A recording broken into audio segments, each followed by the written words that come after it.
Hello and welcome to the Echo Chambers podcast. I'm Martin McMahon and we have no Tony Groves with us today. He's helping authorities with their inquiries. But what we do have is Fianna Fail TD for Meath East and Education Spokesperson Thomas Byrne in the pod. Thanks, Thomas, for coming in. Thanks, Martin. Great to be here. So we'll jump straight in, Thomas. Tell us a bit about this bill that just passed last week, that you got passed in the Dáil last week. Well, the Education Admissions to Schools bill has been knocking around for quite some time and it finally has got passed. And there's a number of those bills in the Oireachtas that really, for some reason, during the period of the last government, when they had the largest majority in the history of the state, they were unable to get passed, unable to get through in the Department of Education. Another one was the Technological Universities Bill, which is also in the news at the moment. So finally these have got passed through, minority government, new politics, through Fianna Fail cooperating, through Fianna Fail getting some of our policies into the bills as well. So I think it's an interesting contrast with the general tone of opinion at the moment, in that the minority government are the new politics can't actually achieve anything. In the case of the Admissions to Schools bill, it could achieve what couldn't be achieved in the largest majority in the history of the state in the last government.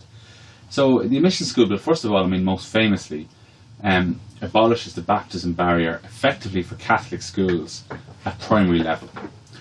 So if a school is oversubscribed, if a Catholic school is oversubscribed, up to now, they could decide to prefer members of their own religion ahead of other children who may be looking, if they're oversubscribed. Now the truth is that the vast majority of schools were not oversubscribed, so the schools were not allowed to discriminate and ever on that basis. Okay. So the vast majority of schools this wouldn't have applied to. And if you take my own constituency of Meath East, I have seen the baptism barrier rule applied twice in my constituency offices. Quite possibly, probably has operated in other instances. But on both occasions I thought it was very unfair.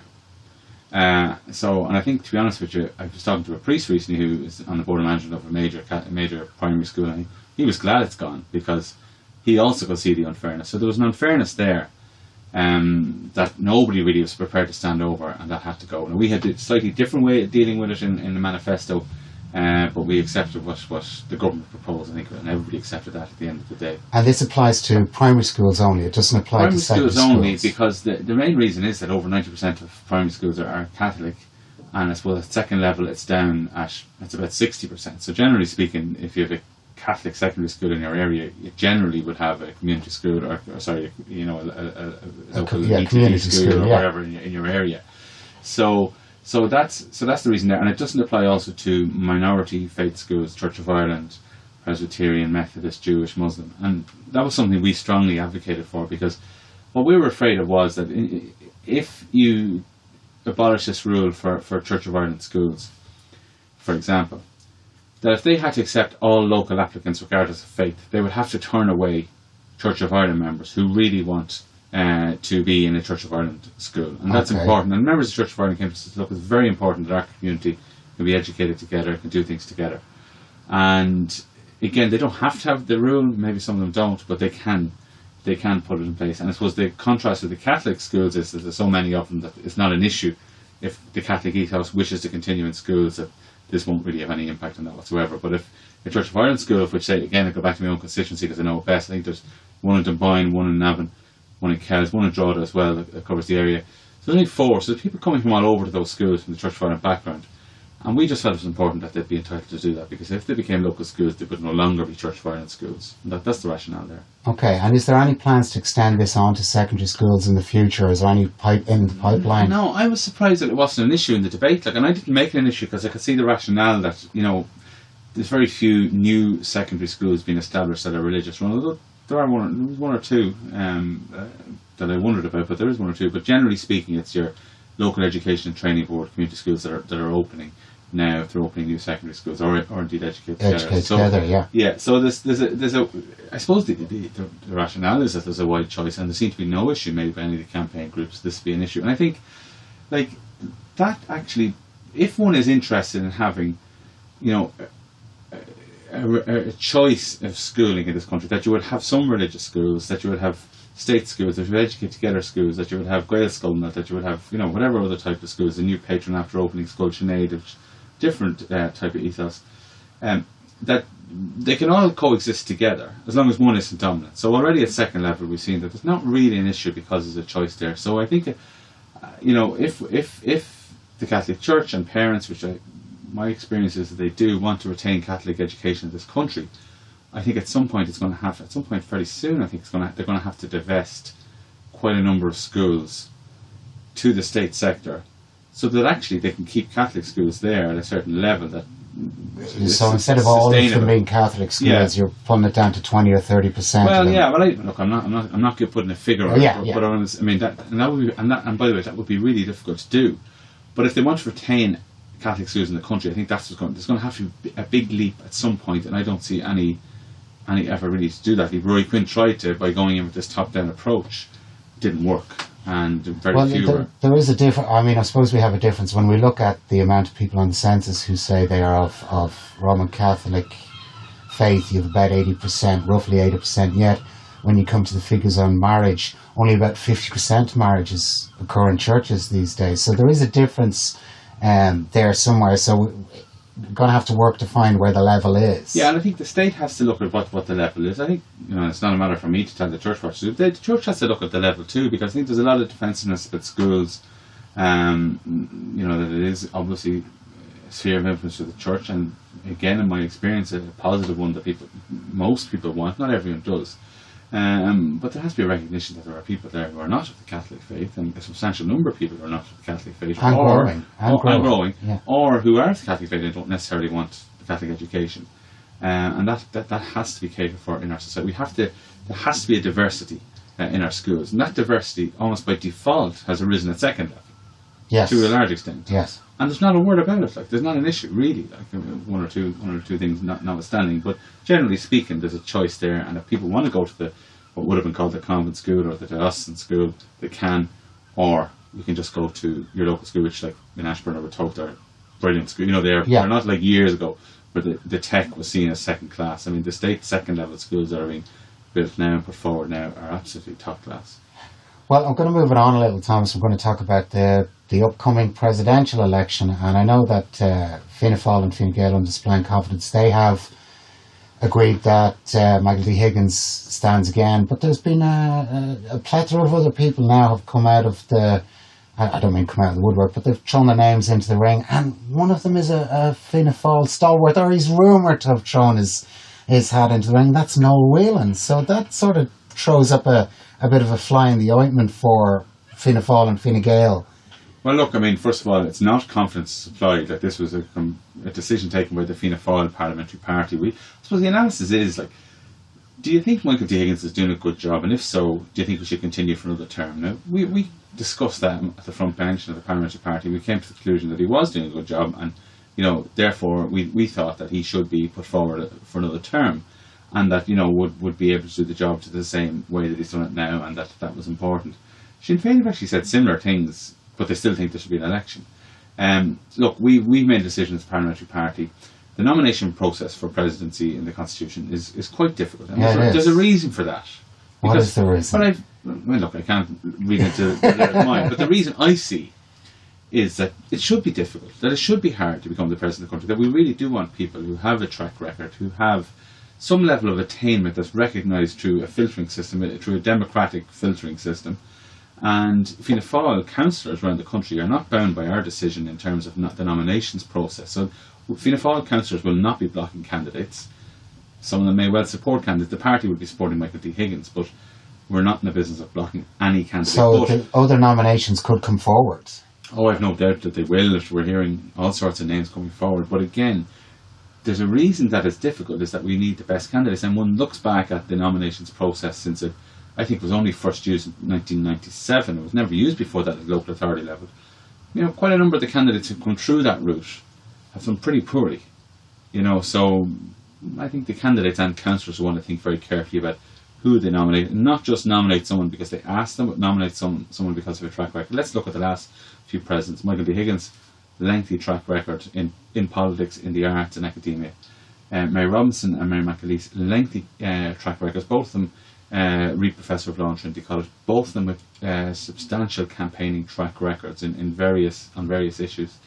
And and Patrick Hillery before that, European Commissioner, would have sort of brought Ireland into the EU. These are people with impeccable track records. And I think that anyone who's coming forward to be president of our country, I think that's the tradition that I want to see them come forward in. And I'm not sure that everybody, and I don't want to be unfair to anybody, but I don't think that all of the names that have been bandied about so far really rise to that level, if I'm to be fair and not to be unfair. Yeah, well, my feeling on the presidency. I quite like Michael D. Higgins, but do I think he's worth 30 million over 7 years? No, I don't. I think in a time when there's 10,000 homeless people, it's time to either get rid of the presidency or extremely cut back the fat on the presidency. It's a very expensive showpiece. I was talking to Terry McMahon recently, and we were discussing South by Southwest and how they got a movie in there, and they got €1,000 was all they got sponsorship to get that movie in there. And they opened more doors for Irish arts, heritage and culture with £1,000 than 30 million over 7 years could ever do. And you could make 30 Charlie Casanovas for the same price it costs for presidency over 7 years. So I think the position is too big. We were also talking about Dev when Dev first... when we first had a president, it wasn't the president, it was the Governor General, and that he only lasted 4 years before Dev pulled the carpet from under him, and there was dispute about the last year's rent on the property he was told to go and rent. But he was actually told to do nothing, keep quiet, keep his mouth shut, and sit there very quietly. And I agree, Michael D. Higgins is a good guy. I've Mary Robinson before, they're good people, but is it worth the money? Is it something we actually need in this country? No, I don't really think so. We have foreign affairs. We have politicians that are abroad all the time. We don't necessarily... when you get into power, that's obviously a different thing. But no, I don't think we need a presidency. Do I think we need a big battle over it? Well, the proposed referendum on women's place in the home has been knocked back because of it. I'm trying to work out the reasons why that's been knocked back. I heard that the committee said they haven't any hearings scheduled to. I mean, it's a very simple question, yes or no. Well, I think the wording, I think there's... No, but the public can work that out when they decide to vote, but they don't need an Oireachtas committee to explain it to them. They're deleting certain lines of the Constitution. If they want to. Yeah, if they want to. It should be a yes-no vote, but then there's... I know I know lots of people who be very suspicious about government motives on things. And you're often right to be. And the suspicion out there is that when you take, and I don't mean that a woman, you can have a carer's place in the home being recognised, not necessarily male or female, but that when you take that out of the Constitution, that basically what you're doing is saying everybody works, no carers get to stay at home, that's it, everybody gets targeted. And in some families you do need carers to stay at home, and that's the fear. Yeah, and look, it's one of these referendums where the Taoiseach thinks that this will make him look good, the government look good, we're finally doing something for women's rights, when the reality is that, I'd like to get rid of that clause, I don't think it should be there any longer, but the truth is that the practical things you could do for women, the gender pay gap, all these sorts of issues that are there that are actually having real practical effects, maternity leave, etc. And trying to make sure women can progress in their careers at third level, the gender inequality there, much more important issues that the government is very slow on. So, I'm not sure that the public will buy into. I think they'd vote to remove it if the referendum were to be held. As I say, it's been delayed inexplicably, in my opinion. But I don't think they would put up with a government with flags up at Dublin Castle, like proclaiming liberty for women or something. Because I think there are other issues out there that are far more pressing. I think a constitutional right to a roof over one's head, and because women are disproportionately affected by homelessness, that would be a much more significant thing to do. A much more significant thing to do. Well, of course, there is the only social right that's in the Constitution is the right to primary education, so that's there, and it probably is worth looking at some other social rights, whether it's health or whether it's housing. That's something that I think a much wider conversation needs to be had on. The right to free primary education, mightn't seem like much because it's almost taken for granted now, but I think it was a pretty radical thing to put in the Constitution in 1937. You know? Yeah, well, I mean, I go back to Donegal O'Malley. And he was second level, yeah. Yeah, and Donegal O'Malley is one of those people that I see made a huge difference in Massive. that.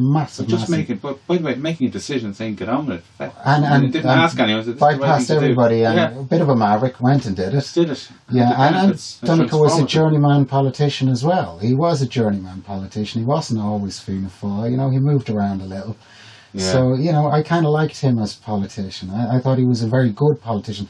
We don't really have anybody that's going to do anything like that at the moment. But they seem to be afraid to make decisions. I mean, even on the gender equality at third level, I mean, Morgan and Quinn produced a report and recommendations that were published in 2016, and the Minister said that they were never implemented, so we had to have another review. And I'm thinking, this report is going to be published in the lifetime of this minority government, and they're having another review. Like I said, just make decisions, implement it. You don't need experts. Just go in, do ... and do this, and you can be transformative then. And, you know, rather than, it seems to be the constant chasing after press release. Every few months we have to have another press release. Rather than actually making a decision. We've seen that with housing. Housing and massively. And I think it was Lorcan Sir who, and if it's not Lorcan, I'm very sorry, it was Lorcan who said there had been more announcements or more plans than actual houses built for, I think it was 2016. I think yes, and it's the same throughout the government actually, in various departments. Well, that brings us on to the next part, and that's general election. And up until recently, there was, rumours of a snap general election that maybe Leo Varadkar would throw it out to the public and go for it. But you feel things have changed a little recently. Well, all I can say is from our point of view in Fianna Fáil that we have offered Fine Gael stability on a plate because we want stable government. We were in government, we had got more votes and more seats the last time. But we have got an agreement in confidence and supply which gets some of our policies implemented in return for giving government stability. We thought stability was important, that it was better than having elections every few months. And so that still applies. And all these rumours that we were going to pull the plug or not vote for the budget, I mean, they were made up, actually, by sources on the government side, completely made up. We've never said anything like that publicly or privately. Actually, the providing of stable government and supporting that, but getting our policies implemented and putting the policies before personal advancement or personal positions, it's actually a selling point for Fianna Fáil when it comes to a general election, whenever it does come. So we gave our word, and it's important that we keep our word. And there are reasons for that importance. First, it's the right thing to do. You do what you say you would do. But also, I think it's true to say that Fianna Fáil during the recession lost a lot of trust. So I think we're still rebuilding that trust. And part of rebuilding that trust is actually to be seen to make agreements and actually comply with them. So it's actually, if people don't understand this and they don't understand Fianna Fáil at the moment, it's critical for us to do what we said we do in the confidence supply agreement. So we're not going to destabilise that in any way. And the only proviso on that is that our policies are implemented. Now, there's success in some areas and a lack of success in other areas. Does it not feel like you're in coalition yet you don't have the ministers? Does it not feel that way? Yeah, at times, look, I'll be honest, at times it's very frustrating, Martin. Like, let's be honest, I mean, it's very frustrating. I mean, I was there today at the Technological Universities Bill. Look, I don't particularly want to be on the stage of Fine Gael ministers. I don't want to be in coalition with them. And I was, in fairness to them, they were being nice to me today and nice to Fianna Fáil. They acknowledged, I think, up to 5 times Fianna Fáil's role in getting that bill through. But, I have to say I did play a crucial role, and the party played a crucial role in getting the Technological Universities Bill through the Dáil. We met with the, trade unions, with universities, with officials, and even on the floor of the Dáil, when there was a couple of incidents that could have scuppered things, we held the line and, assisted the government, actually. So it is frustrating then to see that they're the ones coming along and saying, aren't we great for getting this through? And actually they couldn't get it through in the majority ever. But at the same time, the result is there, and people do know that we are actually there. I won't say pulling the strings, but at times it can feel like that, and at other times you do feel bound in by the fact that you're not in government and that but it's re-election, and you know better than anyone. You were a long time, and I don't mean in a bad way, knocking around, but you worked a long time to get where you were. So facial recognition is a huge thing to get elected, and Fianna Fáil aren't getting the facial recognition. Then, what their policies might be getting through, but the facial recognition is not there, and that has to be cutting the legs out from votes underneath you. It has to be. Well, I think. No, I wouldn't necessarily agree. I mean, we had much less recognition before the 2016 election. I think the general election campaigns take on a momentum of their own, and it almost separates out the business of before. The election campaign becomes completely different from a media point of view. So campaigns matter, and it's important that in the meantime you do try and build up, I should say, your profile, but that you build up your policies that are there, that when they come to say, well, they don't, there will be a bank of stuff there by the time of the election. But also it's important that the elections are done in this country on a constituency by constituency basis. So it's very important for all candidates and TDs to, as well as their national responsibilities, which are crucial obviously, but to put an emphasis on your local responsibilities too, and how you relate your national responsibilities to your own local constituency. But is it not, are you not sort of stifling your chances by agreeing a confidence and supply agreement before the election? Is it not better to wait and see how the numbers pan out and then we're not agreeing anything before the election. Yeah. No, what we're saying is that the confidence supply agreement, the wording of it is that we'll run to a third budget. So that third budget is coming up. It's come up very quickly. Yeah. And that we'll review it afterwards. I mean, there's going to be a lot of sweeties to be handed out at the next budget, and it's going to. I mean, but what are the sweeties that we want? We want something done for more done for housing. We want like an education in my own area. Last year we got the pupil teacher ratio. So these aren't constituency sweeties for Fine Gael ministers. These are things, identifiable things that we've said we want to put our stamp on them. In health, the National Treatment Purchase Fund, which James Riley, absolute madness, abolished, and then they had to bring it back, and he put the money into a kind of an administrative structure to try and reduce waiting lists, and it simply didn't work. Rather than actually treating people, that's just the best way to reduce waiting lists. So there's different things that have come back. We would love to have seen more progress on housing, and they really just haven't got the grip on housing. Well, at any point. I have a different view on it. I think with housing, and the same with health at the moment, and the two are top news at the moment, health and housing, in that if what gets measured gets done. And when you're doing your best not to measure what the problem is, well, then you're not trying to address the problem. And we have that in both health and housing at the present moment in time. So you've got to ask yourself, are Fine Gael in any way serious about tackling housing? And I think the answer is, with almost 10,000, when it is 10,000 when the figures are unfudged, that you have to say, no, they're not doing anything. No, they fudged the figures on homelessness, they fudged the figures on house building. They swore blind for the last number of years. This is the figures, and there were people who were saying low concern, and others were saying these are wrong, and eventually, they were wrong, and they don't seem to care. It's incredible.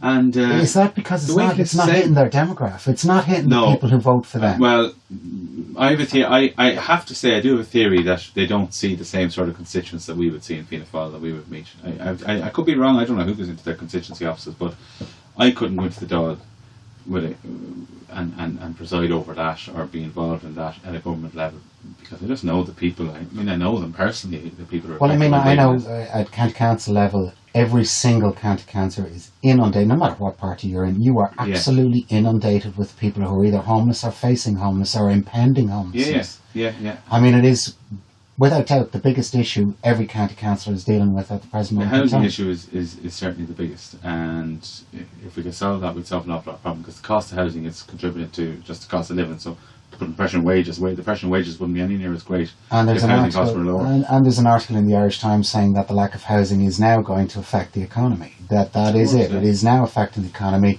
It's going to stifle growth.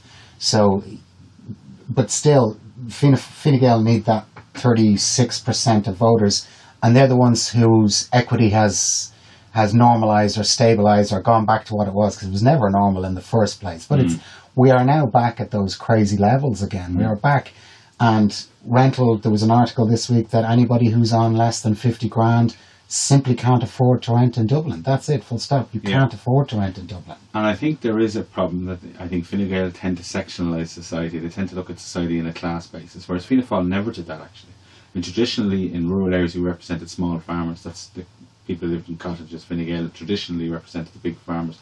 That's still there to an extent, but the difference with Fianna Fáil was that we were that catch-all party. And the benefit of that is that you have to respond to every single segment, if you're going to segmentise society, every single part of society. Whereas I think with Fine Gael, they have a massive level of support at a certain income level compared to other ABC ones. Yeah. It's very, very high. Even though the ABs is really high, both there. And I think the problem is then that they then think that they can afford to ignore certain sections of society. I think that's morally wrong. I think that wouldn't be in the Fianna Fáil mindset at all.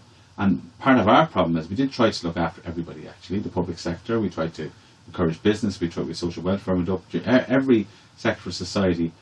We had an eye to, and people give out to us for that, and say that we're trying to be catch-all. Actually, we are, because it is important that we are one society, the English phrase one nation, that there's an Ireland for all, and that Ireland for all is actually recognising who our members are and who our representatives are, and in the people that we cater for in terms of our policy, which is the whole of society. Well, I have to say now, I've done a few tallies over the years, and what surprises me most is the transferability of votes between Fianna Fáil and Fine Gael. Well, there's a reason. One of the reasons for that would be that in some parts of rural Ireland, the people might know any of the candidates other than the local Fianna Fáil or Fine Gael candidates. That could be part of it too. And I know if you look at the by-election when Helen McEntee beat me in 2013, that had either of us gone out for transfers, there would have been a massive transfer to the other. But the truth is that wouldn't be ideological at all. That would be the fact that we would have been well known throughout the constituency, and a lot of people would have. Did we vote for one or the other? So we're back to sort of the very local and phrases parish pump politics. No, it's not parish pump. Well, it's. But sir, how do you know? It's your point. Like, I mean, if you want to be able to deal with the homelessness crisis at national level, you need to know what's going on the ground, and that necessitates meeting constituents and meeting voters and trying to help them. Actually, same with the health service. You know, if you're not meeting people who are being, really some people's lives have been destroyed by the health service through waiting lists at the moment. If you're not meeting people and dealing with going to the north for treatment, you don't know what's going on. So you have to know all that. You have to have that knowledge on the ground, I think, to be effective at national level. But I agree. You have to have your national focus as a TD, but that is very much informed by the local focus. It is very much informed by that. Now, what would Fianna Fáil do differently on homelessness? What'll they do differently on homelessness that will at least make a dent in where it is at the moment? Well, there has to be really a housing first policy, and I suppose the key to all of this and the key to the entire homelessness and housing crisis is building more houses. Yes. And I think we should be much more radical about it. Look, De Valera was radical about it. Neil Blaney was radical about actually building a lot of houses. So throughout the 30s, all the big estates around Dublin, you see estates built in the 50s, in the 60s. Some of them, I mean, Ballymun didn't work out the most successful, but it did bring a lot of people out of really bad accommodation into what was at the time much better accommodation. Well, we these days we get quite a lot of people saying, council estates, blah blah blah. You can't be having council estates. What they forget is that the vast majority of social housing over the years worked exactly the way it was meant to. There were a couple of areas where it didn't work so well, but I know from my own mother, they grew up in social housing. 3 girls, all got good jobs, everybody worked, they all got their own houses. It released them from... My mother grew up in a social house first of all, they rented privately off the farmer that my granddad worked for. My granddad was a farm labourer. And then eventually got a council house. And that council house had an acre. And they produced on that acre, whether it was a pig or hens or a couple of cows, and my granddad grew lettuce and scallions and sold them into markets and potatoes and all that. So, they were council tenants, and I think that's what's forgotten. I think you're right, that the variety that's there. And look at what De Valera did as well with the Land Commission and moving people from, unworkable land over in the west of Ireland over to County Meath. Over to Meath. That's really radical policy, the likes of which people wouldn't think was possible now. And it wasn't a case of taking land off farmers. It was a case of taking land off people who weren't there at the time, using the land and paying for it. By the way, they didn't steal it, like it was paid for, but it was done to ensure that the land was being used. And I mean, one of the fundamental rules of going back into history of land is that it has to be used, and that's the whole. If anyone has studied law or land law, the whole point of land law is to use land. I think that we've forgotten that it's the primacy of private property ownership, that the ownership is the most important thing, has really taken over society in recent years. And the ownership of the land wasn't the key factor for Eamon De Valera, it was the use of it. Now, he wasn't, as I say, he was not going around stealing land or confiscating land. It was being bought from people who weren't productive on the land, who weren't living in the country in terms of the rural resettlement. And sold then through an annuity scheme to people who would farm it and create communities. But you see, we're kind of in that position again now with these large land banks, particularly around Dublin, that people are sitting on. Well, we've got to be much more radical about it. And I think, the small things could work, like the site value tax. I mean, there's a vacant sites levy, which, for example, in County Meath, there's not a single site on it. Now, there's lots of zoned land that's vacant. But again, when they go to lawyers for legal advice, the conservative attitude there is that on relation to the ownership of land, that may well take a constitutional amendment, but it shouldn't, because it didn't always take a constitutional amendment to have a radical and you go back policy. to, was it the Kelly plan, where, I mean, basically, if they brought in the Kelly plan right now, it would work. On the Kenny, the Kenny report yes. on the zoning. That's right. I mean, that's needed more than ever now. And I tell you why. Yeah.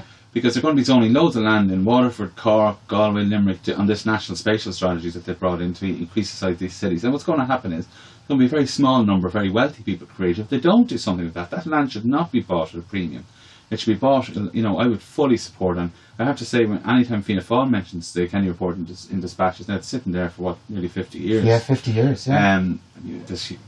There's considerable support for it within my party, I can tell you that much. Well, I mean, it was the right plan. It's just never been implemented. Yeah. And you see this too now with your role in education, that the idea of bringing in one big contractor at the very top and then having all these subcontractors going down through layers and layers and layers and layers, it doesn't work. And when it goes wrong, it goes spectacularly wrong. What's happened now with these contractors in the Carillion is that, these mainly men, it has to be said, that, but some women, but these men, I was saying it because I was about to say these men, but these men who I meet, who are contractors, are effectively paying for the building of schools. That's right. So ordinary small business people are, by providing services the workers, for example, one particular company provides builders in, basically, to build the places.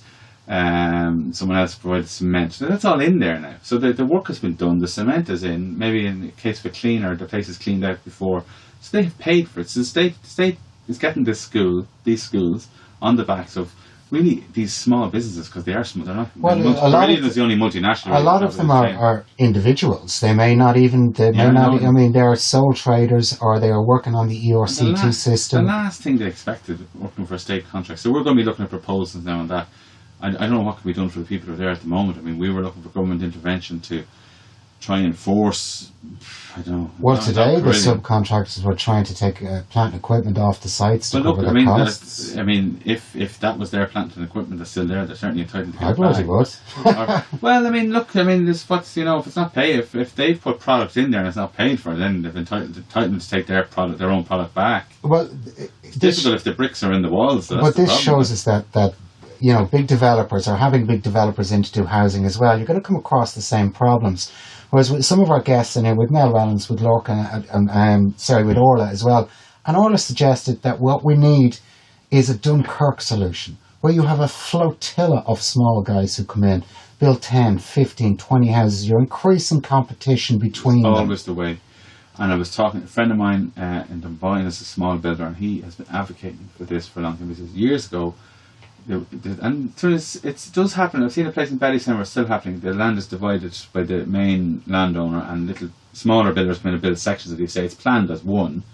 And the beauty is, if the big guy goes bust, everything keeps going. They can still stay there, and that has happened over the years in this country. But unfortunately, with NAMA, actually, that kind of put an end to it because the land banks were sold off all at once. That was a major pity at the time of that. I know they had to get the last penny for the taxpayer, and that was obviously crucial. But that kind of, it killed the goose that lays the golden egg in a way for the small builder. So that, I agree, that's what should happen, is that we should have, at local authority level or national level, if we're building a new town at Waterford, that the government should be deciding, right, this is the way it's going, here's the roads, here's the schools, we'll sell you this bit, you that bit, and you go on and build your houses. Yes. Rather than always wait for this developer to build the road or wait for that developer to build the school. Well, then it's when stuff goes, when businesses fail, and when a business fails, the whole project shouldn't crash because one business fails. Now, what I would say in defence of the National Development Finance Agency, to some extent, is not defending the way that subcontractors have been treated, and they've been treated pretty appallingly by all levels of government, but the public-private partnership model was attractive in 2013 when there wasn't really any money in the state to build schools. So they can understand the rationale for that. But if we are to continue with public-private partnerships in any form, and they're very, very dodgy now when we see what happens. Yeah, they are, very. But if we are to continue with that, then there has to be a strong level of protection for the subcontractors up and down the scale. There were certificates given by Carillion to say they had paid money to Salmon, and they were required to give those certificates to government, but that didn't. Well, you know, subcontractors and people working in the gig economy is a bugbear of mine. Yes, and in fairness, I have to hand it to you. If you have actually brought that to public attention. Yeah, everyone knew, like, you know. Yeah, but it is one of these that the dogs on the streets talk about, but everybody knows. Yeah. But to get it actually to government level is extremely difficult. There have been noises there, so I think. I know there have been noises, and I've a couple of developments coming along that we'll talk about at the end of the summer. But you know, the idea that all of the people that work on sites, that the 100,000 people on the ERCT system are all self-employed, it's just ridiculous. Yeah, just absolutely. Ridiculous. So there's no room for apprentices, no room for training. Actually, and this is an anecdote, there was a young chap went into revenue, a very young chap, and he told them that he was after getting social welfare, he told them he was after getting a job, and they asked him what the job was, and he said, I'm a self-employed apprentice. That's crazy. Now, that's the level we're at, and that is the level we're at, where an apprentice is told that they're self-employed. But actually, there's no understanding of apprenticeships at the heart of the government at the moment. I heard the Taoiseach today saying that this new technological university would do everything from level 6 to level 10, so everything from apprenticeships to a doctorate. And what he did was he equated apprenticeship at level 6, which is like below a degree, when in fact now an apprenticeship can and should be the equivalent of a degree, or if you go to level 9, the equivalent of a master's, or indeed up as far as a doctorate. So we'll be looking at stuff now in the next few weeks on that, but they need to get real. They've no idea about it. Funnily, there was an argument or a tete-a-tete between Michael Noonan when he was in finance and with Congress, and he was saying the Congress had explained the model they wanted to see for builders, which is you're an apprentice, then you work, do your time on site, and blah blah, and eventually you end up as a self-employed contractor. You've done all of this, you've earned all your money, you've put your money away, you've set up. Probably employing people at that point. But what Michael Noonan said to them was, we'll just cut out all the shit and we'll make you self-employed straight away. And that was it. So you can actually be a self-employed apprentice. And he's gone, well, you don't have to do all this in the middle. But that bit in the middle was what generated revenue for the state, tax revenue for the state. Yeah.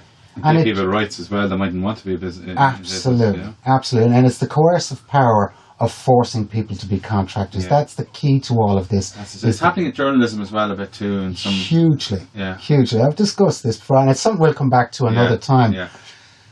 Coming back to general election, how do you see you doing in Meath? You topped the poll the last time out. But you have to act as though you're going to lose your seat, and that's the way any TD who wants to win is going to act and work really hard. Keep the national profile up, do your job on the front bench of the party, be part of the party leadership, but also making sure that you're keeping in touch with constituents, keeping in touch on the ground with any issue that comes your way. And is there questions about leadership in Fianna Fail at the moment? Are we all happy on board? Everybody's happy? We really are happy. I think Micheál Martin, the commitment he has given since 2010, when, let's be honest, a lot of other people walked away, he stayed there, and an incredibly difficult personal time for him actually at that time. There was a bereavement in his family. Yes, I remember that. Stuck by the party at that time, stuck by the party through some difficult moments in the 2011 to 2016 period, one or two which were self-inflicted by Fianna Fáil ourselves, and then leading the party to be the biggest party in the local elections, and really, if we're honest, going beyond our far beyond our expectations in 2016 as well. But in a planned way, it actually wasn't beyond his expectations, or indeed of Chief Whip Michael Moynihan, who was in charge of candidate selection at the time. Michael Moynihan got the figure wrong by 1. So they were absolutely ruthlessly, carefully, strategically planning that election in 2016, and it came right. I think he has given leadership on that. He has definitely put policy first. Well, I won't ask you to express confidence in him, because that's the death knell for every politician. I think there's nobody in there has any doubts with Micheál. We are all absolutely on board with Micheál. We work closely with him, we work closely for him, and I think that's the position we're very happy with him. Yeah. Well, thanks very much for coming in and having a chat, Thomas. I hope coming to the next general election we'll come back in and we'll maybe have a bit more of a sparring chat the next time you come in. But thank you very much for coming in and have a chat with us, and good luck in the future. Thanks very much, Mark.